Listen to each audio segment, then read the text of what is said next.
Hello friends, આજે બનાવી રહી છું હું પાપડીનો લોટ. તો એના માટે હું એક કઢાઈમાં 1 ગ્લાસ ગરમ પાણી કરવા મૂકી દીધું છે અને એમાં પાપડ ખાર, મીઠું, જીરું, અજમો અને લીલા મરચાંની પેસ્ટ, લવિંગિયા લીલા મરચાં લીધા છે તીખા. હું આપણે પાણીમાં ગરમ પાણીમાં એડ કરીશું અને પછી બરાબર ઉકળવા દઈશું. પાણી બરાબર ઉકળી જાય એટલે 1 વાટકી ચોખાનો લોટ એડ કરીશું અને બરાબર સારી રીતે ફેરવી લઈશું.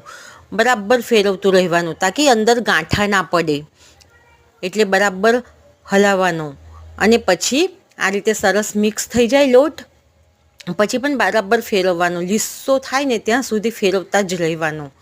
અને પછી સરસ થઈ ગયો આ રીતે લીસો લોટ, અને પછી જરા પણ ગાંઠા ના હોવા જોઈએ. ત્યાર પછી એક કઢાઈમાં બીજી બાજુ પાણી ગરમ કરવા મૂકી દઈશું. એના પર જાળી મૂકી એક ડીશમાં આવી રીતે તેલ લગાવી અને જે લોટ આપણે તૈયાર કર્યો છે એ આમાં મૂકી દઈશું. 7 મિનિટ સુધી સ્ટીમ કરવા મૂકી દેવાનો. આ રીતે આપણે